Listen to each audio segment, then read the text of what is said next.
से उतरी है जैसे कोई परी है तू, कितनी हंसी है हाँ सर पे चढ़ी है तू, दिल्ली की लड़की है दिल। बिस्मिल्लाहिर्रहमानिर्रहीम। अस्सलाम वालेकुम। मंगोल अफवाज बगदाद की सरहद पर पहुंच चुकी थी और बगदाद के दरबार में ये बहस हो रही थी कि कवा हलाल है या हराम। जब रोम जल रहा था तो नेहरू बांसुरी बजा रहा था। ये मिसालें हम सब ने सुनी हैं, लेकिन इनसे सबक क्या हासिल किया है? किसी भी कौम को तबाह करने का बेहतरीन तरीका ये है कि उसे गैर ज़रूरी कामों और फजूल बहसों में उलझा दिया जाए। कुछ कौमें ये गलती खुद करती हैं तो कुछ के दुश्मन ये सब कुछ एक मनसूबा बंदी के तहत उन पर मुसल्लत करते हैं। अगर ये कहा जाए कि टिकटॉक पाकिस्तान की नई नस्ल के लिए खुराक की तरह लाजिम हो गई है तो ये हरगिज़ गलत नहीं होगा। मुल्क का बच्चा बच्चा टिकटॉक के नशे में मस्त नजर आता है। टिकटॉक पर बहुत बार हुक्मरानों की जानिब से पाबंदी लगाने की खबरें भी गर्दिश करती रहीं, मगर इस पर अमल दरामद सामने नहीं आया। कई माह और साल की तगो-दो के बाद हुकूमत टिकटॉक को मुकम्मल बंद करने में कामयाब तो हुई थी, लेकिन फिर से हुकूमत अपने अमल से पीछे हट गई थी। अगर ये कहा जाए कि टिकटॉक वक्त का ज़िया और फहाशी को फ़रोग देने का जरिया है तो भी गलत नहीं होगा, क्योंकि घर की चार दीवारी में औरत की अजमत अब महफूज नहीं रही।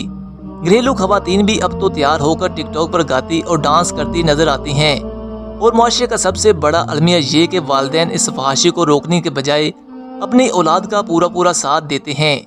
यही नहीं, कितनी बार बड़ी बड़ी उम्र के वालिदैन को ये तक कहते सुना, फलां नाम टिकटॉक पर सर्च करो और इसे फॉलो करो, ये मेरी बेटी है, देखो क्या खूब एक्टिंग करती है। जब मुआशरा दर्स व तदरीस और तालीम व फ़हम से हटकर इन कामों में लग जाए तो इस मुल्क में डॉक्टर, इंजीनियर, प्रोफेसर के बजाय सब एक्टर ही पैदा होंगे। रफ्ता रफ्ता किताब पढ़ने का रुझान नौजवान नस्ल से बिल्कुल मादूम होता जा रहा है।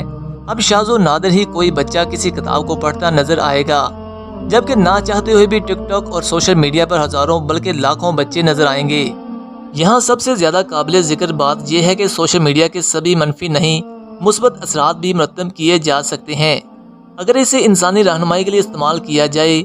मगर यहाँ ये बात काबिल जिक्र है कि टिकटॉक जैसी ऐप्स को मुस्बत के बजाय मनफी कामों के लिए ज़्यादातर इस्तेमाल किया गया है।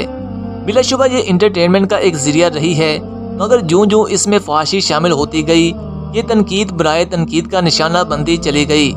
आखिरकार इस ऐप ने फहाशी के रिकॉर्ड तोड़ दिए और हुकूमत को इस ऐप को बंद करने के अहकामात भी जारी करना पड़ गए थे। हमारे मीडिया के बड़े हिस्से और यहाँ तक कि कुछ सियासी जमातों के लिए ये पाकिस्तान का सबसे बड़ा मसला बन गया है। हालांकि हम उरियानी, फहाशी और बेहदगी की बात ना भी करें तो टिकटॉक में था क्या जिस पर हमारी नौजवान नस्ल रोजाना कई घंटे ज़ाया कर रही थी। खुदा करे ये पाबंदी कायम रहे, लेकिन सच पूछे तो मेरे ख्याल में ये काफ़ी नहीं। टिकटॉक सिर्फ एक इस्तारा है, एक टेस्ट केस है। बदकिस्मती से हमारा तो पूरा मुआशरा ही टिकटॉक बना हुआ है। जब मैं टिकटॉक की बात कर रहा हूँ तो इसका मतलब है तमाम ऐसी चीज़ें, ऐसे तमाम रेडियो, टेलीविज़न प्रोग्राम और मीडिया का वो बड़ा हिस्सा जो हमें हमारे असल रास्ते से हटाने की कोशिश में मसरूफ़ है। मजहब से बेजारी, अफवाज पाकिस्तान की मुखालफत, धरती का सपूत कहकर भारत के हीरोज़ को हमारे हीरोज़ करार देना, औरत की आज़ादी के नाम पर औरत की तस्लील करना, सब एक ही सिलसिले की कड़ियाँ हैं। कहीं ये सब इनके लिए सिर्फ पैसा कमाने का कारोबार है तो कहीं पाकिस्तान और इस्लाम के खिलाफ मुनज़्ज़म साजिश। इस्लाम से नफरत और इंसानियत को मजहब बनाकर पेश कर दो। अल्लाह का बताया हुआ रास्ता और हिजाब बुरा लगता है तो इसे औरत की तरक्की में हायल दीवार कहकर इसके खिलाफ नारे लगाओ। नजर पाकिस्तान आंखों में खटकता है तो अमन का नाम लेकर ये सबक दो कि ये सरहद क्यों बन गई। हालांकि हमारे कल्चर में पर्दा, शर्म व हया और सूफिया कराम समेत और बहुत कुछ भी है जो हमारे कुछ मखसूस मीडिया और लिबरल्स को ना तो याद है और ना इस सब को दिखाया जाता है। इसी तरह अमन, इंसानियत और रवादारी के झूठे नारे लगाते इन लोगों को ना बाबरी मस्जिद की शहादत नजर आती है, ना फ़लस्तीन के मुसलमान और ना मकबूजा कश्मीर में होने वाले भारतीय बर्बरियत और मजालिम। इन लोगों का टिकटॉक और उन लोगों का मैदान जंग तमाम इकसाम का मीडिया और हदफ हमारे मुआशरे का हर ताना बाना है। फहाशी और उरियानी का फैलाव तो इनका एक मकसद है, साथ ही इनके निशाने पर पाकिस्तान, हमारा नजरिया, सकाफत, पहचान और हमारा दीन इस्लाम सब कुछ है। गौरतलब बात यह है कि क्या ये सब कुछ बेध्यानी में हो जाता है या सब सोचा समझा है? कभी ज़माने का साथ देने के नाम पर और कभी इंसानी हकूक़ के नाम पर ये सब कुछ एक बड़ी और वसी मुहिम का सोचा समझा हिस्सा है। और हमारी अवाम और मीडिया के कुछ हिस्से जानते बूझते हुए भी पैसे के लालच में, कुछ इस्लाम दुश्मनी में और कुछ ना समझी में इस 5th जनरेशन वार का मोहरा बने हुए हैं, जिसका मकसद हमें सियासी, मुआशरती, नजरियाती और मजहबी तौर पर शिकस्त देना है। किसी ज़माने में जंगी इंसानी ताकत की बुनियाद पर लड़ी जाती थी, کہ جسمانی طاقت کی جگہ آتشی اسلحے نے لے لی۔ یہ سیکنڈ جنریشن وار تھی۔ دوسری جنگ عظیم نے تھرڈ جنریشن وار کو جنم دیا، جس میں بحری اور فضائی طاقت کے ساتھ پروپیگنڈا کی اہمیت جاگر ہوئی۔